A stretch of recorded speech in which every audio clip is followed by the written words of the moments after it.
Gisteren in de oude nacht wie het nog winters, maar toch op een soort plakken glijdens. Maar van de maan, het was daar gewoon roeger en het was daar gewoon meer en meer wetterkoud. Joen en vannacht betieden Rijn of lichte Rijn. Misschien is even een droege periode, maar het zal net volle wezen. En de temperaturen zijn 3 of 4 graden. In het kust- en waardgebied zijn ze op de eilanden 6 graden.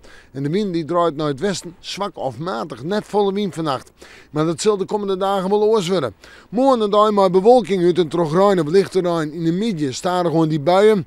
En of we de zinnen zien zullen, nou, ik denk het krijgt net of krijgt wel. Maar ik ga in ieder geval meest bewolkt waren hoor. En de temperaturen deze morgen zijn eentonig genoeg om er bij de zo'n graden heen. Nog altijd aan de hege kant van deze tijd van het jaar. En de wind dan uit het westen, matig en krachtig. Ja, het vooruitzicht.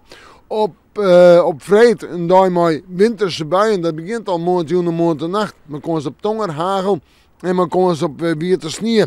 En de zinnen is er op vrijdag bij, temperatuur van 6 graden. Zijn 8 graden op sneeuw, maar een hudde wind en betieden Rijn, dan is het compleet weer jest. En dan is het dien, maar dat wat winterser waar van de oude dagen. En datzelfde geldt voor sneeuw, maar een temperatuur om het bij de zo'n graden heen.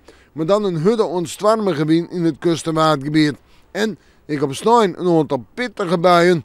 Ja, de zinnen komt er op sneeuw uit een trog wel bij. En hoe het nou verder gaat, of die winter nog kans maakt, voorlopig net. We maken morgen weer even in het waarsje.